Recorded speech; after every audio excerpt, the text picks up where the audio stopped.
tomorrow. And with Halloween comes candy and fun-sized little candies. And it may not hit tomorrow, depends on when your kids are going to trick-or-treat and get more candy. But I am here to talk with you about what to do with that candy or how to still enjoy your candy without it gaining weight or putting fat around the hips or the stomach or wherever your fat spot is that we don't like. So the first and foremost is always try to put the candy away. When the kids bring the candy home, and if you're going to keep it, most of us will put it in a bowl and leave it on the counter. If you leave the candy out on the counter, you are more likely to stop over and grab a piece, eat one here, eat one there, and then all of a sudden the candy starts adding up.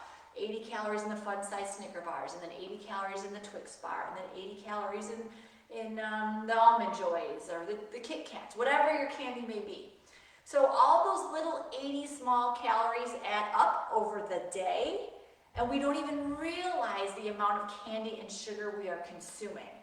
So first and foremost, put the Halloween candy away behind doors. Put it in a cabinet. Put it in your pantry. Just put it out of sight, because if you don't eat the candy, if you don't see it, you won't know you won't want to eat it. So rule number one, don't leave the candy out on the counter. Number two, try to eat majority of your candy earlier in the day around lunchtime. A lot of us have amazing willpower, and we don't want the sugar and we don't want the candy first thing in the morning, and we don't want it at lunchtime because we still have willpower. But then come evening time, we want that sugar, and that's when we hit the candy stash pretty hard.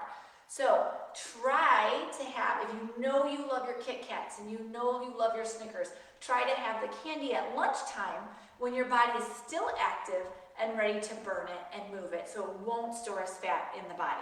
So try to have candy earlier in the day, but be careful with that rule, because if you move the candy up too early, like breakfast, like mid-morning, early lunchtime, you start your sugar craving cycle.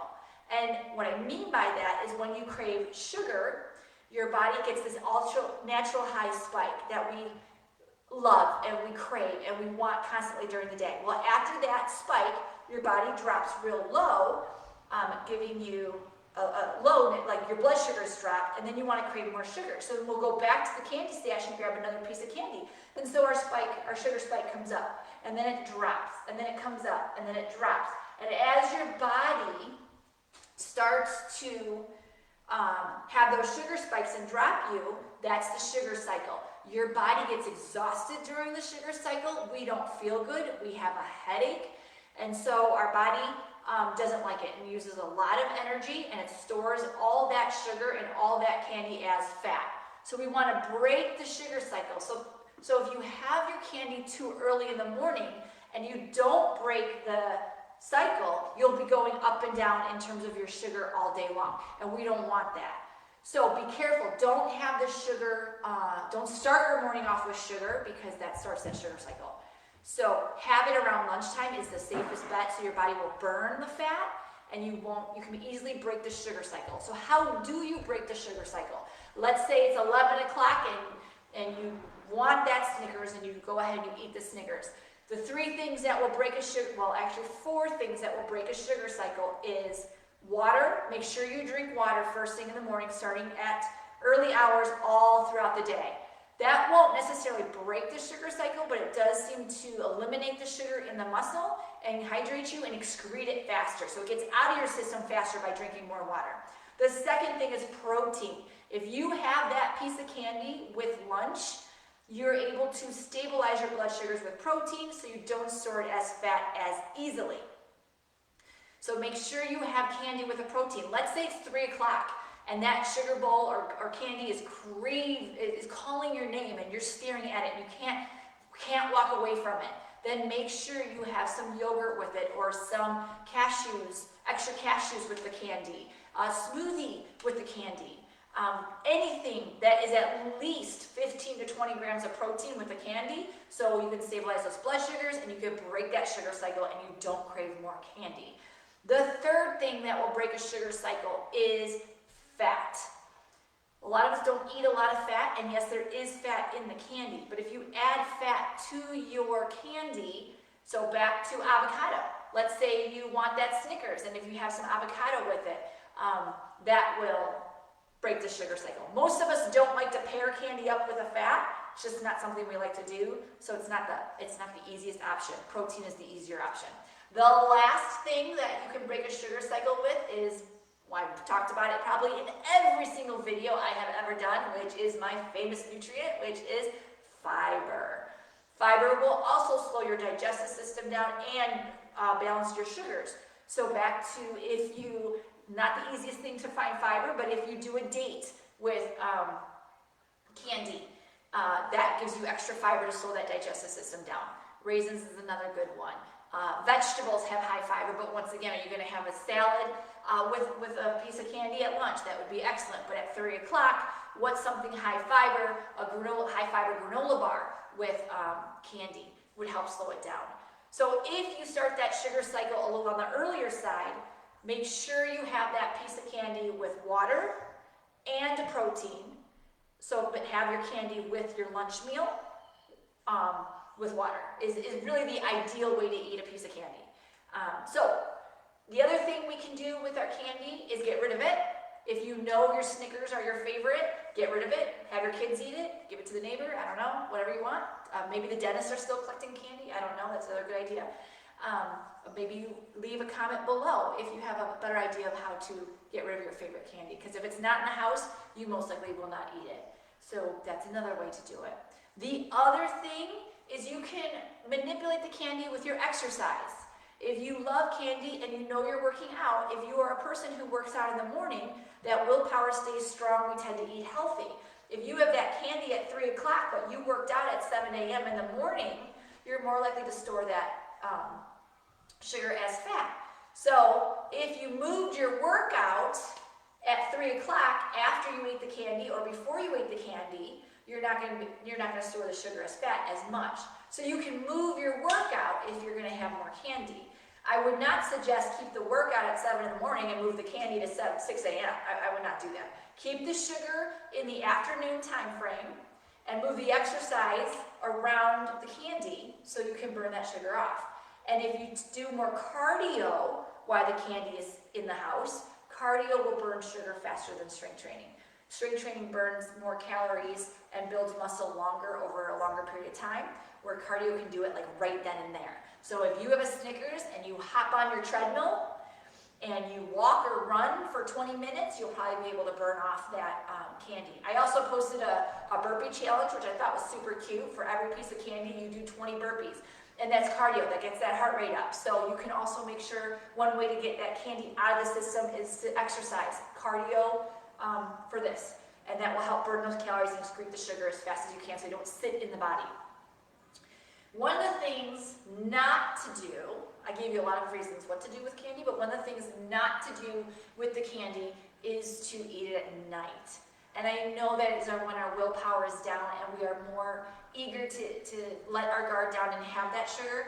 But if you eat sugar at nighttime, after dinner, at that 7 o'clock, 8 o'clock, 9 o'clock, 10 o'clock time frame, that will store as fat, and the majority of it will be stored right here in the midsection where we do not want it. We don't want our fat here.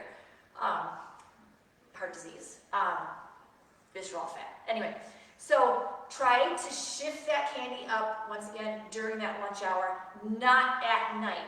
Now, there is one small way around it. If you truly need that candy at 8 o'clock at night and it is calling your name, once again, you don't have that willpower, what I like to do is you put some peanut butter or almond butter or cashew butter. Let's go back to the Snickers. I seem to be on a Snickers roll here. If you have that little fun-sized piece of Snickers, take some tablespoons of a tablespoon of peanut butter and layer the peanut butter on the candy and then eat it.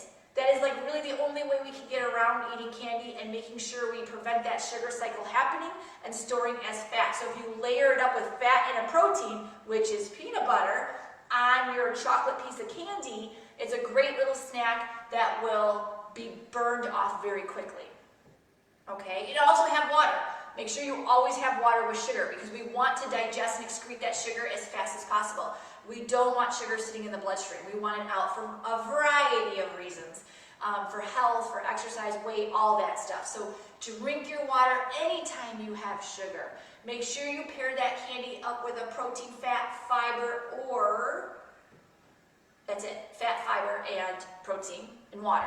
Did I say that right? Yeah. So make sure you plan to have sugar around that. Try not to walk by the sugar or the candy bowl and have a piece of candy at 3 o'clock with nothing else. That is one of the worst things you can do for your body because you will crave more candy and you will have more candy. And before you know it, you may eat the whole bowl of candy. Trust me, I've been there, I've done it too. So, to make this simpler for you, either walk away from candy, put the candy away, get rid of the candy. But if you know you're not that person and you love to enjoy candy because it is Halloween and we want candy and we need a little bit of a sugar boost, then try to have that candy at lunchtime. It is the perfect time to have the candy. At lunch, pair it up with a nice sandwich or a salad because you'll have fat, fiber, and a protein. And make sure you drink the water so you can excrete that sugar. Work out before or after the candy and lunch because your body will use that sugar immediately.